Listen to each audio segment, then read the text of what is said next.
Ya, continuamos con la clase. Entonces, vamos ahora al segundo tema que habíamos quedado de ver en esta clase, que tiene que ver con el liberalismo económico, ¿ya? Es importante señalar que el liberalismo es una corriente eh, filosófica, pero que tiene su raíz en hechos políticos, ¿ya? Generalmente a veces los hechos políticos anteceden el pensamiento filosófico, o otras veces el pensamiento filosófico viene antes de, de las acciones que toman los políticos. En este punto es importante tener en consideración que nos vamos a remontar a la época de la monarquía en Europa, ¿ya? Donde existen monarquías absolutas, que como les expliqué, una monarquía absoluta es donde el rey es autoritario y tiene el poder total de todas las decisiones. Hay un poder desmedido que tiene el rey por sobre el individuo, ¿ya? No hay individuo acá. Acá hay masas de personas, masas de plebeyos, masas de la nobleza ya comienza a individualizarse. Por lo tanto, todo lo que está en la jerarquía en la parte baja, estamos hablando de masas de gente, ¿ya? No importa el individuo. El único individuo que va importando es aquel que viene de la nobleza, ¿ya? Que tiene sangre noble hasta llegar al individuo indiscutible que es el rey. Pero resulta que el ser humano, luego de épocas de oscurantismo en la Edad Media, comienza a tener un renacimiento, ¿ya? Este mismo movimiento renacentista comienza a dotar al hombre de mayor reflexión, de mayor crítica de lo que está sucediendo. Comienzan a surgir grandes pensadores, ¿ya? Eh, casos, hay muchos, el mismo Leonardo da Vinci, después tenemos casos de filósofos, Rousseau, Hobbes, hay muchos nombres dentro del renacentismo, artistas, filósofos, pensadores y gente de todo tipo que comienza a estudiar, ya comienza a romper un poco con el oscurantismo que imponía la Inquisición, y esta sed de conocimiento eh, hace que los pensadores comiencen a escribir y a tratar de transmitir estas ideas, donde ellos se dan cuenta de que lo más importante no es Dios, lo más importante es el hombre como individuo, no como una masa. Y este pensamiento da origen a importantes revoluciones, ¿ya? Revoluciones, me refiero en este caso a revoluciones políticas que tuvieron como principales hechos la Revolución Inglesa y la Revolución Francesa, ¿ya? Donde en el lenguaje bien coloquial le cortan la cabeza a los reyes, ¿ya? Porque ellos quieren romper con la monarquía, están aburridos de este poder desmedido del rey que se preocupa solamente de su riqueza y el pueblo que se muera de hambre. Entonces, eh, todas estas masas de plebeyos que existían, fomentados por el pensamiento de la ilustración de este conjunto de gente que venía del Renacimiento, que ya estaba tratando de desarrollar un pensamiento más crítico de lo que estaba ocurriendo y aburrido de este poder injusto que tenía el rey por sobre las masas, asusan a estas masas de plebeyos que además algunos historiadores dicen que son financiados por la burguesía, porque la burguesía estaba emergiendo como clase dominante, pero tenía a otra clase dominante que le hacía sombra, que era la monarquía. La monarquía todavía estaba acá arriba, agarrado con la iglesia se montaba de la monarquía y la burguesía comenzaba a emerger. Entonces la burguesía lo que quería era cambiar el orden mundial y acabar con la jerarquía de la monarquía y quedarse ellos en el poder. Entonces, en el mundo de la historia existen los historiadores revisionistas, ¿ya? Porque resulta que la historia que se escribe es muy probable que no sea muy objetiva, ¿ya? Y por algo tan básico como lo que les voy a contar ahora. Si yo peleo con mi señora y resulta que la pelea la gano yo, y yo tengo el poder de contar cómo fue la pelea. Yo escribo la historia de cómo fue. Claramente la voy a contar con mis intereses, ¿ya? Va a ser una historia subjetiva. Y ella que perdió la pelea no va a poder contarla. Por lo tanto, los historiadores revisionistas indican de que toda la historia oficial tiene este sesgo, esta problemática de subjetividad, donde no se cuenta realmente todo lo que pasó, ¿ya? esto puede ser verdad o no puede ser. Ahí ustedes tomarán la Interesante el decisión. tema. ¿Ah? Sí, es muy, muy interesante porque hay historiadores que han contado cosas que uno tiene por conocidas de una forma y resulta que ellos la cuentan de algo totalmente Claro, distinto. Entonces, es muy interesante porque también están los llamados atentados de falsa bandera, que son los autoatentados que se hacen en algunos países para poder meterse en políticas, en guerras, por ejemplo. Y los historiadores revisionistas han desnudado en algunos casos qué fue lo que ha ocurrido. Ahora también se ha intentado banalizar y vulgarizar esta historia revisionista con las famosas teorías conspiracionales y todo eso que tratan como de bajarle un poco el pelo. Eh, Cada uno verá si toma en cuenta la versión de la historia oficial o si va a buscar otras opiniones. Siempre es interesante contrastar las opiniones para llegar al conocimiento verdadero que yo les he comentado, que es la dialéctica hegeliana. Entonces, bueno, me fui porque les conté eso, pero volviendo, entonces, porque los burgueses, algunos historiadores dicen que los burgueses, esta clase comerciante emergente, contribuyó y financió a los movimientos revolucionarios para acabar con la monarquía, cortándole la cabeza a los reyes de Inglaterra y a los reyes de Francia. Entonces, lo que sucede con estas revoluciones, bueno, en Francia podemos ver luego la historia que llega Napoleón para defender justamente esta revolución, sin embargo él después se hace él nombrar perdió la batalla. emperador. ¿Ah? Él perdió al final, lo sacaron del poder a Sí, Napoleón. lo divertido fue que en Francia ocurre esta revolución, matan a los reyes, luego surgen algunos políticos, filósofos como Robespierre, que comienzan a obsesionarse con que la revolución tiene que seguir adelante, porque la Revolución Francesa, que fue una de las primeras que derrocó la monarquía, comienza a ser asediada por todas las otras monarquías de los otros países, de España, de Inglaterra, en Alemania, que comienzan a tratar de revocar, de dar vuelta a esta revolución. Entonces hacen que Robespierre se obsesione y él comienza a crear un estado terrorista, donde matan a miles y miles de personas porque Robespierre creía que estaban en contra de la revolución. Entonces ahí también se descontrola un poco el tema, hasta que comienzan a invadir estos países de Inglaterra, España, Alemania, comienzan a invadir a Francia para tratar de instaurar la monarquía nuevamente, y ahí surge la figura de Napoleón que gana todas estas batallas y los expulsa a estos eh, que estaban a favor de la monarquía. Ahí surge el nombre famoso de Napoleón, pero Napoleón cae en lo mismo, pues después se hace nombrar emperador y vuelve el poder absolutista en una sola persona, entonces algo bastante divertido lo que sucedió ahí con Napoleón. Pero a lo que voy es que eh, se rompe el esquema de la monarquía, ¿ya? En Francia no vuelven a haber monarquías absolutistas como habían existido hasta ese momento, comienza a forjarse lo que es la república, ¿ya? República viene del latín res pública, ya cosa pública, es decir, que el poder sea una cosa que sea pública, que sea de todos, que todos podamos influir en aquella, como en la actualidad, porque ahora hay funcionarios públicos, hay votaciones de democracia, uno tiene un nivel de intervención dentro de esa cosa pública que es el Estado, que antes no ocurría, antes era una monarquía y el rey creaba todo y manejaba todo. Ahora se hace pública en Francia, la res pública, la cosa pública. Y en Inglaterra lo que sucede es que la monarquía continúa, pero continúa en forma de una monarquía parlamentaria, es decir, se forma un parlamento, un congreso que va a morigerar, va a alivianar un poco la fuerza del rey, ¿ya? Por lo tanto, estas revoluciones tienen esa particularidad, que rompen con esta monarquía absoluta del poder desmedido del rey y comienzan a distribuirlo, ¿ya? Lo que va a generar un pensamiento del individuo, ¿ya?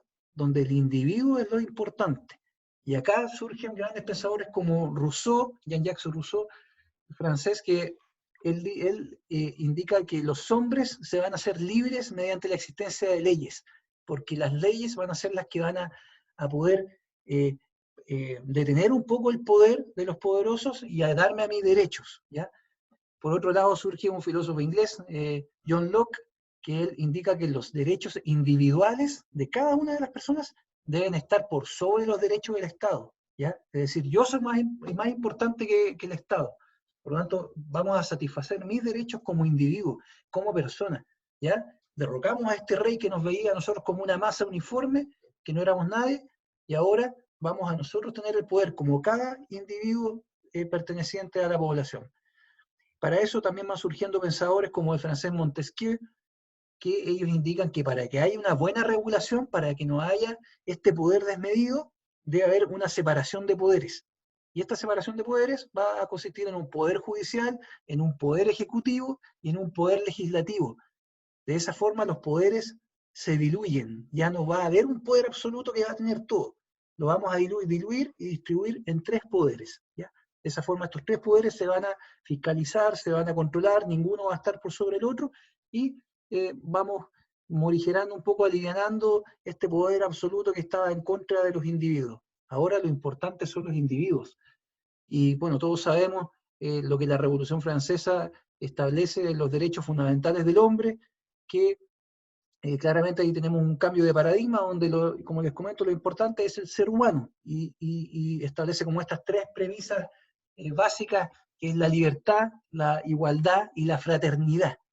Y esto también puede tener una visualización económica, ya que es muy, muy interesante.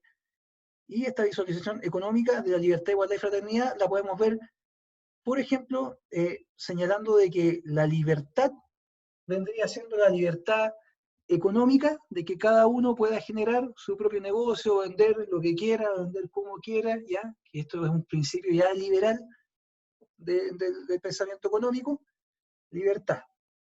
Luego tenemos igualdad, porque si resulta que generamos una excesiva libertad, entonces también va a haber este desequilibrio de distribución de riquezas en algunos que tienen más libertad que otros, por sus oportunidades, por su herencia, por privilegios. Entonces, ¿cómo detenemos esta libertad excesiva económica? Mediante una igualdad. Entonces, mediante que el Estado también se preocupe de que haya igualdad de oportunidades. Pero estas 2 corrientes hasta el día de hoy chocan, y la hemos visto a lo largo de toda la historia económica, ya liberalismo económico, pero que tiene igualdad, ¿ya? Que es lo que sucedió acá en Chile en octubre, ¿ya? Bueno, hay varios factores más, pero podríamos decir que uno de aquellos es pedir igualdad frente a este liberalismo económico.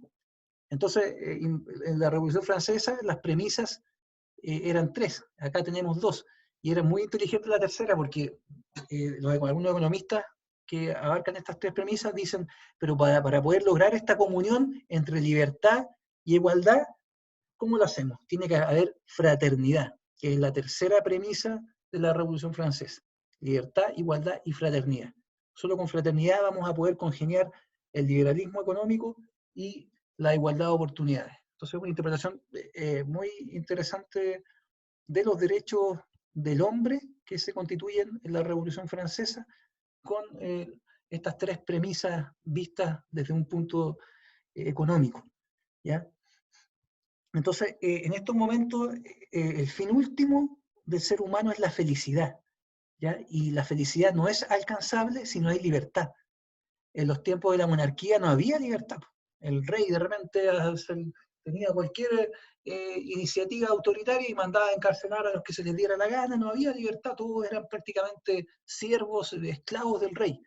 Entonces, al acabar con estos reyes, se establece de que para que la felicidad del hombre, que es lo más importante, tiene que haber libertad, ¿ya? Y por aquello surgen estos filósofos que buscan la separación de poderes, buscan también las creaciones de una constitución que regule y que establezca los poderes del Estado, y que además le dé derechos y libertades, garantías constitucionales al ser humano, ¿ya? Que hasta el día de hoy existen. ¿Ya? Hasta el día de hoy en nuestra Constitución podemos ver que establece el poder de los aparatos estatales, pero que además en el artículo 19 me da un listado de 26 garantías y derechos constitucionales que a mí como ciudadano me protegen, ¿ya?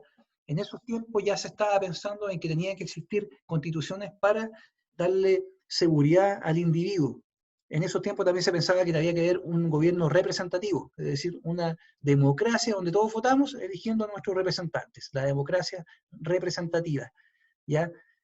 También se solicitaba que no tenía que haber intervención estatal, porque en esos momentos surgen los estados-nación, ¿ya? Acabamos con la monarquía, acabamos con el reinado, y ¿qué vamos a crear ahora? ¿Quién va a organizar todo esto? Y ahí hay pensadores como Thomas Hobbes, con su libro El Leviatán, que proponen que tiene que haber un ente, que es este Leviatán, que es un monstruo bíblico, que nos hace mucho daño, pero también nos protege y establece una organización. Entonces, se constituyen como sucedáneos de las monarquías los estados, ¿ya? Que hay un estado que sea el que se encargue de regular y organizar al pueblo. Entonces, bueno, y después, si seguimos por otro lado en la historia, surgen también aquellos que dicen, no, pues yo no quiero que nadie me gobierne, pues. No, ya está aburrido con el rey y me decían, ustedes van a poner un estado que me va a seguir también regulando a mí.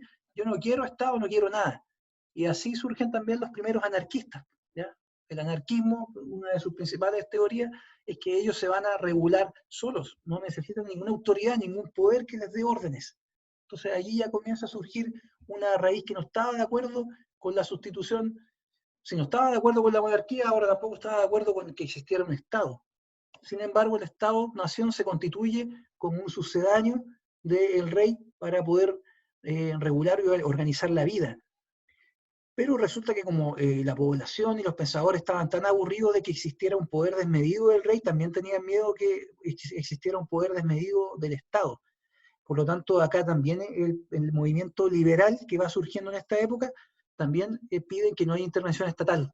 Entonces, de ahí ya tenemos el nexo de que no hay intervención estatal, porque el rey nos tenía hasta acá con tanto abuso y no queremos que el Estado tampoco nos diga todo lo que hay que hacer. Así que pedimos como movimiento liberal que el Estado no intervenga. Y de ahí viene el liberalismo económico. El liberalismo económico es eso, que el Estado no intervenga, que el mercado se regule solo. De ahí surge el pensamiento de Adam Smith, que a ustedes a todo esto subí el libro hoy día, tienen que comenzar a leerlo a partir de mañana, 5 páginas diarias. No es mucho pedir, 5 páginas diarias no es nada, las leen en 10 minutos.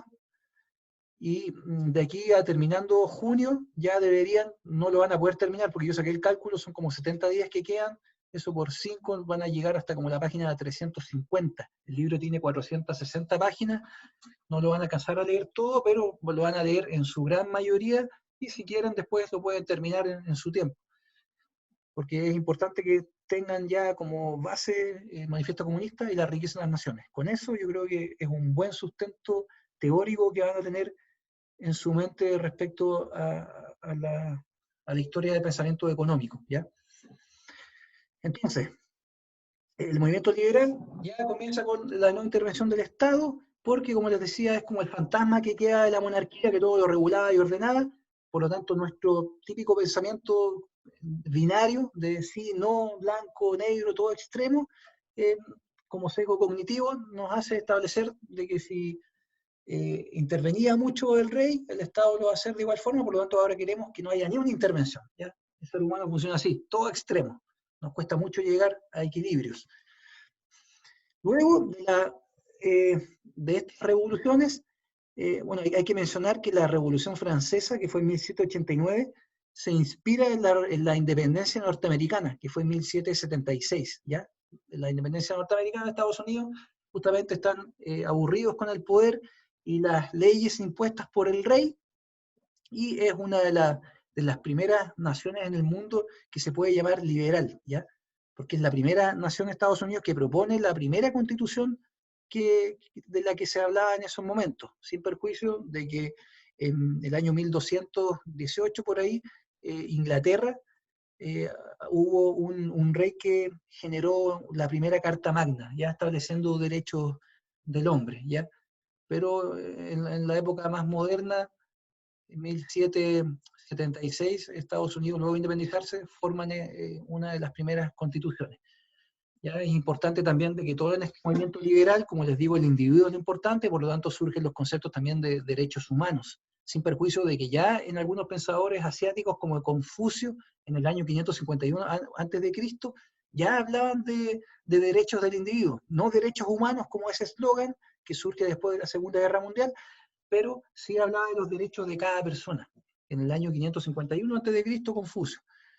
Pero este movimiento liberal rescata ese pensamiento y va surgiendo esta filosofía del liberalismo, ¿ya? Yo estoy abarcando primero como la filosofía del pensamiento liberal, para que después ustedes se den cuenta por qué después emerge el liberalismo económico, ¿ya?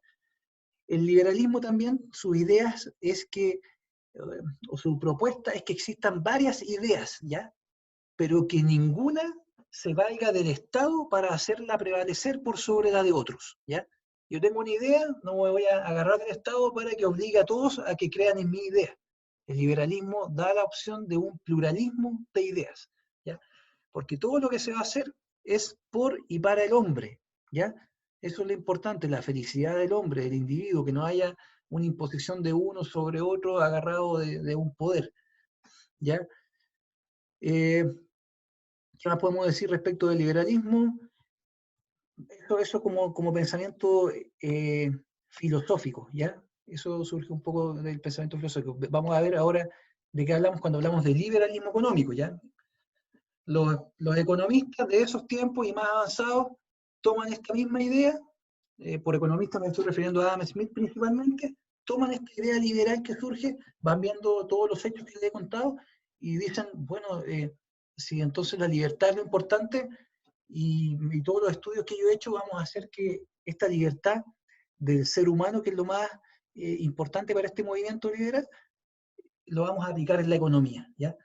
Por lo tanto, el liberalismo económico es una doctrina que señala que la mejor forma de alcanzar el desarrollo económico y la eficiencia en la asignación de los recursos es a través de un mercado libre, ¿ya? Sin la intervención del Estado, sin que el Estado ponga regulaciones, ponga impuestos, ataduras, asignación de precios a los productos, no. Liberalismo económico que no hay intervención del Estado. ¿Sí? Eran como los fisiócratas. Exactamente. Exactamente. Los fisiócratas es un pensamiento liberal. Justamente de ahí viene también un pensamiento liberal económico. Muy, muy buena acotación, porque, claro, antes de Adam Smith, como yo le comentaba, Adam Smith se basa en el pensamiento de los fisiócratas, y claro, ellos tienen un pensamiento económico liberal. Entonces, muy, muy buena acotación. Entonces, decir que el liberalismo económico tiene su origen en el siglo XVIII, 1700 y tanto, y esto es como una respuesta a los privilegios de la nobleza que poco aportaban a la sociedad y una respuesta también al mercantilismo, porque se acuerdan que el mercantilismo defendía la intervención intensiva del Estado en la economía. Los fisiócratas dicen que no, el Estado no tiene que intervenir. Entonces, de ahí viene el pensamiento liberal económico, porque de acuerdo al liberalismo económico son las fuerzas de la oferta y la demanda las que de forma natural nos van a llevar a un equilibrio, donde los precios van a ir en relación a la cantidad de demanda y la cantidad de oferta, ¿ya? Si yo como consumidor estoy demandando mucho un producto, el que lo está vendiendo piensa, bueno, se me va a acabar ese producto de partida y si me lo están comprando mucho es porque es importante, entonces vale más dinero. Entonces vamos a subir un poco más el precio. Entonces ahí ya vamos jugando con esta ley de oferta y la demanda, donde cuando hay más demanda el precio sube, cuando la demanda baja el precio baja también. Eso lo vamos a ver en unas clases más adelante. Yo lo enseñaba en una pizarra con un gráfico para que entendiéramos un poco de cómo funcionaba. No es difícil, para uno que es humanista se ve que fuera muy difícil el entender el gráfico de la oferta y la demanda. Voy a buscar una forma de explicárselos acá. Entonces, en el liberalismo económico, cabe mencionar que es una tendencia de un pensamiento económico que promueve el libre comercio, que esta va a ser la mejor forma de alcanzar el desarrollo económico, ¿ya? Porque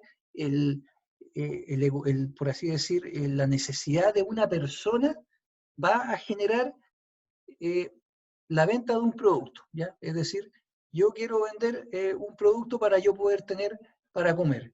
Entonces comienzo a vender ese producto, pero va a salir otra persona que a lo mejor va a vender el mismo producto y lo va a vender a un mejor precio o el producto va a ser de mejor calidad. Entonces, en esta competencia eh, hay como una simbiosis positiva, ¿ya? Porque los productores comienzan a competir de quién hace el mejor producto y a un mejor precio. Entonces, eso, según este pensamiento, le da libertad a cada uno para poder hacerlo. No les dice, ustedes tienen que poner a todos este precio, ya que es lo que es una política de planificación central, donde el Estado te impondría a ti a qué precio vender cada producto. Entonces el liberalismo económico le daría justamente la libertad a los productores para poner el precio que ellos quieran, y si el otro pone un precio más barato, yo si quiero lo mantengo el mío más caro, pero puedo decir que mi producto es de mejor calidad. Entonces, el consumidor puede verse beneficiado en esta competencia. Estos son como normas básicas del liberalismo económico, ¿ya? Podemos indicar como ideas principales de este movimiento la libre interacción entre la oferta y la demanda, que van equilibrando la producción y el consumo, ¿ya? Porque si yo más demando un producto, entonces más se va a producir de ese producto, porque se van a dar cuenta que la gente realmente lo necesita. Entonces ven que es como un juego de individuos, ¿ya? Yo quiero más comprar un producto y mucha más gente comienza a comprar más un producto, entonces el productor dice, entonces vamos a ofrecer más de ese producto. Si la gente no demanda, no se va a ofrecer ese producto, y así los precios van en una constante y natural fijación, ¿ya? Otro punto importante es que este movimiento liberal económico dicen que el Estado va a romper este equilibrio natural de la oferta y la demanda, ¿ya? Eso es lo que piensan ellos. También otro punto es que el rol del Estado debe limitarse solamente a garantizar el cumplimiento de los acuerdos y de los contratos que se establecen por las personas. Entonces solamente el Estado tiene que preocuparse de si esta persona no cumple con el contrato, lo vamos a juzgar y lo vamos a condenar. Solamente preocuparse de eso. Y esta idea se asocia justamente de los fisiócratas con el pensamiento del laissez-faire, laissez-passer, que es donde el Estado debe limitarse a dejar hacer, dejar pasar, que la economía, el mercado se regule solo, yo me meto solamente si hay algún incumplimiento de contrato para proteger al afectado, ¿ya? Otro punto es que cada individuo tiene la responsabilidad de ahorrar para educar a sus hijos. Cada uno paga su salud y se va a mantener durante su vejez. Entonces, este liberalismo económico me da la posibilidad a mí como individuo de yo vérmelas por mí mismo, ¿ya? Acá es donde algunos moralistas o pensamiento un poco más ético economista puede decir que está la problemática del liberalismo económico, que le deja a cada cual su forma de vérselas por sí mismo, ¿ya? Porque también, si ustedes pueden escuchar a algunos pensadores de derecha, de hecho en la clase de hoy día yo subí un video de Axel Kaiser, ¿ya? Hay gente que lo odia por tener un pensamiento muy ideológico de extrema derecha. Él sabe harto de economía, sin perjuicio que es abogado, doctor en filosofía, pero sabe harto de economía, y él básicamente dice que si un Estado se dedica a darle muchos beneficios y subsidios a la gente, viene siendo igual como un padre que le da todo a sus hijos. O sea, el padre que no deja que su hijo se esfuerce, que se desarrolle por sí mismo, sino que le da todo regalado, al final está creando un flojo, ¿ya? Esa es una Yo visión. creo que eso está súper equivocado. Sí, en algunos casos sí. Yo creo que es por eso, no hay que ser extremista en decir todo es así, todo es así. Porque yo en algunos casos, bueno, yo me acuerdo una vez cuando fui a Uruguay, me encontré con gente que me decía, oye, me saco la mugre trabajando y resulta que mi vecino está con el seguro de cesantía, lleva como 2 años sin trabajar porque el Estado le cubre todo y resulta que le pagan lo mismo que gano yo. Entonces, yo creo que... Sí, pero es que lo que pasa es que lo que está diciendo Axel Kaiser ya no se refleja en la actualidad, porque nosotros hace rato que dejamos de tener un Estado protector, y más que nada, no, el Estado ya no es un Estado padre, sino que es un Estado mediador entre el privado y tú. Sí, sí, no sé, Entonces, claro. él le está diciendo que no se tiene que hacer algo que no se hace, en verdad. Probablemente Porque la compañera francamente, por que lo habla menos en del Estado Chile, protector es como raro, porque el Estado protector hoy en día se ve de cierta manera en los extremos de una curva. ¿A qué me refiero? La clase baja está súper subsidiada por el Estado y la clase alta también de cierta manera conoce todas las leyes para poder salvaguardarse. Si la clase que está hoy en día siendo impactada, pero fuertemente, es la clase media. Es como la campana de Gauss. En las Sí. partes del sí, medio... pero ¿tú realmente crees que un bono de 100.000 pesos hace la diferencia en una economía? O sea, que a mí me permitiría con un bono... Pero compañera, ese bono de 100.000 pesos no creo que le llegue a la clase media, le llega a la clase No, baja. por supuesto que sí, pero lo que tú estás diciendo es que en el fondo no hay ningún beneficio. Yo encuentro que el Estado, en vez de darte una buena educación de verdad de calidad, una salud realmente de calidad, y de proponer un sistema de pensión para la jubilación real, yo creo que le sale mucho más barato darle 100 lucas a las personas que realmente dar lo que se debiese producir, ¿me entiendes? Pero por Entonces, en el fondo, supuesto, no, él sale, claro, perjudicado los pobres y la clase media. pero Igualmente, el Estado da los pobres no migajas. salen perjudicados, salen favorecidos siempre. Y lamentablemente la clase media es la que nunca está favorecida en esto. Si te das cuenta, todos los bonos, primero tenés que tener ficha casa. Si gracias a Dios uno se sacrifica, se esfuerza, tiene su buena casa y tenés todo lo que pueda decir, ¿cachai? Tenés a tu hijo en un buen colegio y todo, lamentablemente tú no tienes ficha casa. Por lo mismo, lamentablemente, tú no recibes ningún bono. Entonces, yo comparto contigo lo que tú decís, que el Estado es subsidiario y todo, pero es subsidiario para la gente de escasos recursos, Ni para la siquiera es gente de clase subsidiario alta. para la Ellos se gente de salvan, escasos los que se han recursos. muerto hoy en día son la clase media. ¿Cachai? Ni siquiera, no, pero no, yo creo que ni siquiera lo hace con la clase pobre, no lo hace en ninguna de las distintas, perdón, Te lo coloco clases más fácil. económicas. Mira, te lo ¿Perdón? coloco más fácil. ¿El Estado a quién bonifica? ¿Al pobre, a la clase media o a la clase alta? ¿A quién bonifica? A la Siempre. clase más baja, a los Ahí está lo que quintiles te más digo. pobres, po. Pero ahí está, po. Es lo que yo te explico. De que de cierta manera el Estado lo que hace, subsidia, en este caso, a la clase baja. Y ahí está el Estado que tú mencionas que no existe. Que es el Estado que ayuda y todo. Pero está para esa clase, no para todos. Pero también en cierto sentido subsidia a las clases altas, porque la Sí, rebaja de en el caso impuestos. de Santiago. Yo ¿Mm? por subsidiario, profesor, entiendo que el Estado, en este caso, claro ejemplo con el Plan Santiago, en la clase alta, y imagínense que todavía está, a pesar que este sistema no dio resultados, pero siguen subsidiando en términos económicos. Sí. Bueno, ahora el término subsidio, hay que hacer una distinción. Cuando hablamos de subsidio, justamente el aporte de contribución que hace el Estado para solventar beneficios o carencias de ciertas clases. Pero cuando hablamos también de Estado subsidiario, tiene otra connotación en la Constitución, que no hay que ¿Se convierte en un confundirlo. Estado subsidiario? El Estado subsidiario está de forma implícita expuesto en la Constitución, porque no lo dice en ninguna parte, pero hay un numeral del artículo 19 en el derecho de Es propiedad es por los ¿ah? derechos. Exacto, que Perdón. establece de que el Estado no puede ejercer ninguna actividad económica, esto es el numeral 21, ya es como el inciso segundo, tercero, el numeral 21 del artículo 19 de la Constitución Política, establece que el Estado no puede ejercer ninguna actividad económica a no ser que los privados no quieran o no puedan. Ese es el concepto de Estado subsidiario a nivel constitucional, ¿ya?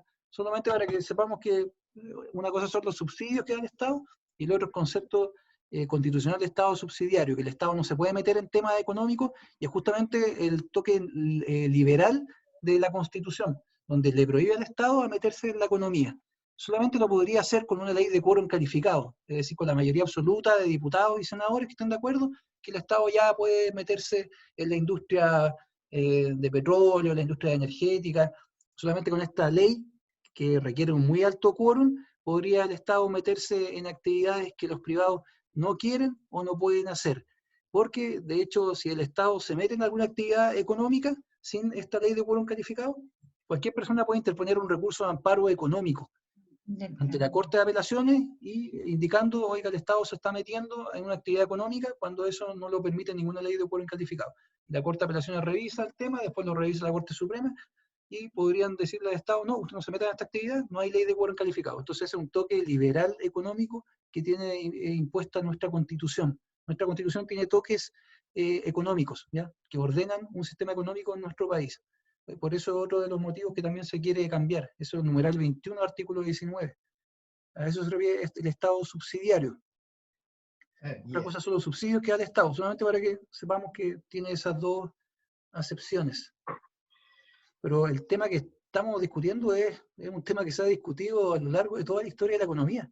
Así que no vamos a encontrar ojalá encontráramos la solución acá. El tema es que tratamos de meter toques morales, éticos, dentro de algo que a veces funciona con matemáticas. Ahí la complicación de cómo llegar a un resultado. Pero la única forma de lograr soluciones va a ser haciendo esto, discutiendo, tratando de llegar a puntos de encuentro. Muy, muy interesante lo que han opinado al respecto. Así que ojalá la discusión siga de aquí para largo y en todas las clases, porque esa es la discusión de la economía. El Estado va a ayudar, no va a ayudar, cuánto va a ayudar, a quién va a ayudar.